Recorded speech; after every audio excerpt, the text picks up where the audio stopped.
Cerita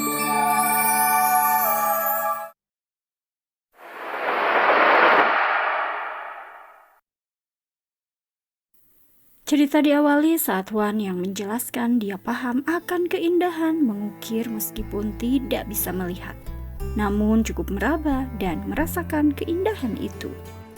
Jin sebagai penginterview penasaran adakah kesulitan yang dihadapi Hwan akan pekerjaannya sebagai pengukir. Hwan lalu kala itu meminta waktu untuk beristirahat. Melihat beberapa piagam yang terpajang di ruangan kerja Hwan, Jin pun menyatakan kekagumannya kepada Donghan, selaku anak dari Hwan. Jin pun lalu terfokus pada foto Hwan yang di masa lalu sama persis dengan Donghan. Donghan pun hanya tersenyum.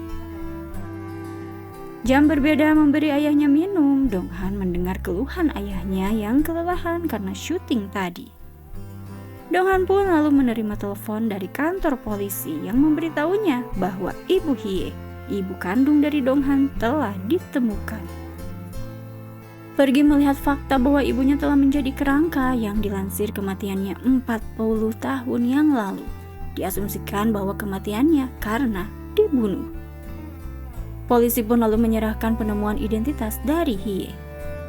Berada di acara persemayaman terakhir ibunya yang tanpa foto, Donghan pun mendengar cerita ayahnya yang menyangka bahwa ibunya kabur meninggalkan mereka berdua berpuluh-puluh tahun yang lalu.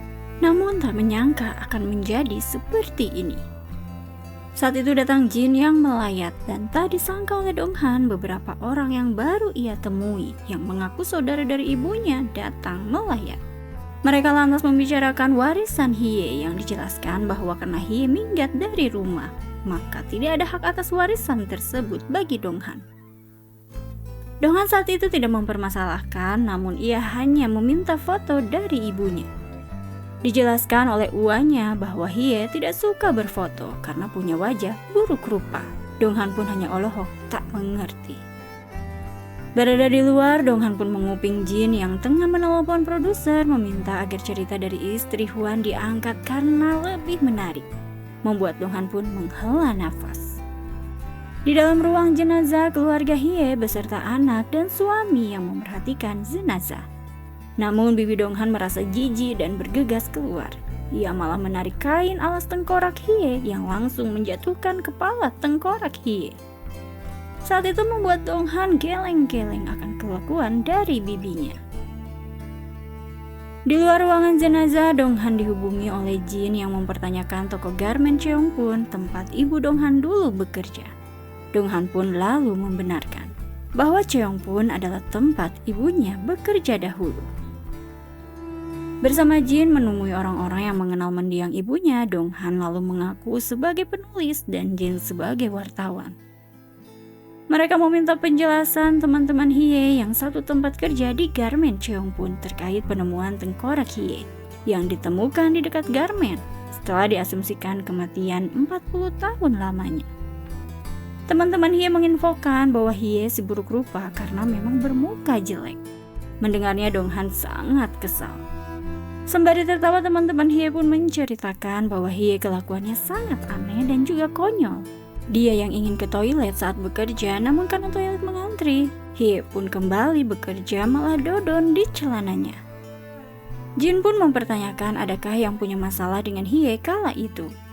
Menurut teman-teman Hye di masa itu, mereka tidak punya masalah dengan Hye karena Hye tidak pundungan meski sering dijahili. Dia selalu bersikap baik. Namun menurutnya bosnya yang saat itu pernah berkonflik dengan Hye. Menurut mereka harus ditanyakan kepada Jin-suk untuk lebih jelasnya. Berada di kediamannya, Donghan lalu mengecek pesan yang ia terima dari Jin.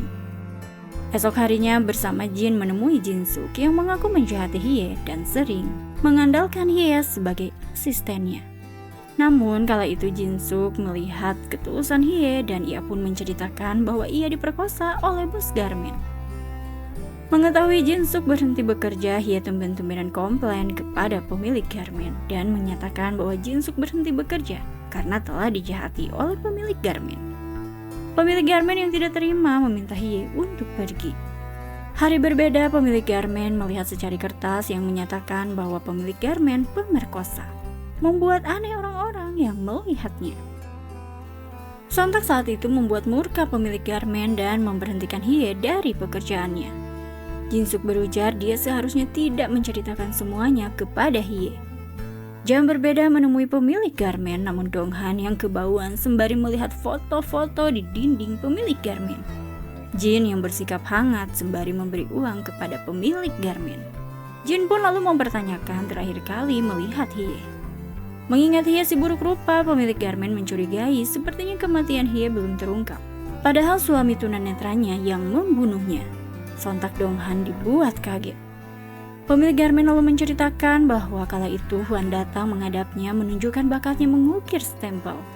Penuh kekaguman, pemilik garmen pun meminta Hwan untuk minum-minum. Saat itu pemilik garmen berujar sembari abok bahwa istri Hwan telah bertingkah kepadanya, mempermalukannya sebagai bos. Pemilik garmen lalu meminta agar Hwan memberi istrinya pelajaran.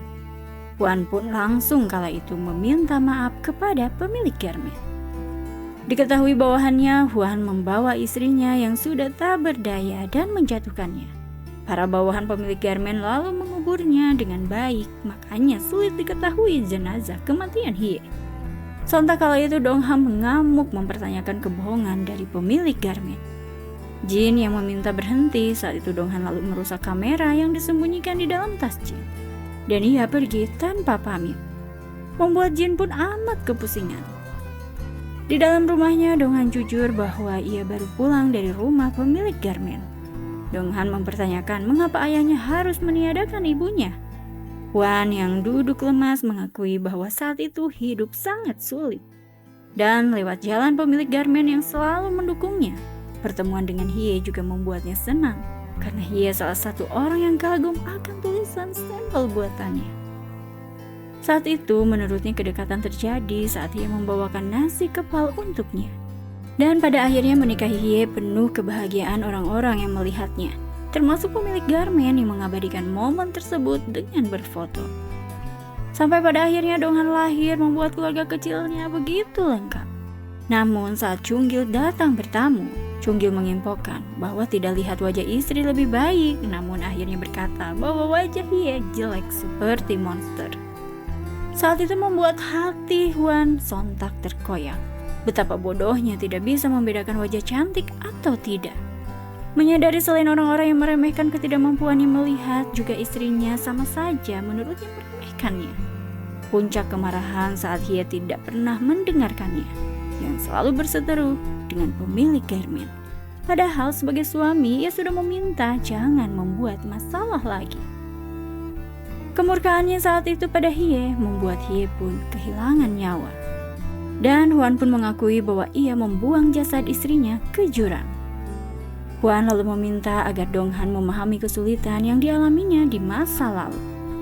Donghan saat itu menyatakan dia tidak bisa paham karena ayahnya seorang pembunuh.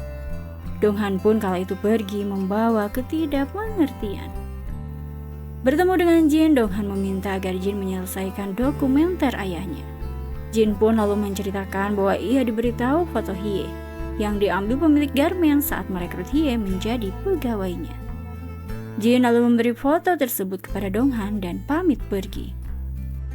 Sendirian melihat foto mendiang ibunya, Donghan pun bersedih melihat ibunya yang harus hidup berakhir tragis di tangan ayahnya. Dan terungkapnya semua fakta yang diketahui oleh Donghan menjadi akhir dari drama The Ugly. Body shaming bentuk perundungan yang sangat memvalidasi rasa rendah diri seseorang. Membatasi interaksi dengan para pelaku sangat penting agar membangun ketahanan mental. Terima kasih yang telah menyimak drama ini sampai akhir. Cici undur diri dulu. Bye.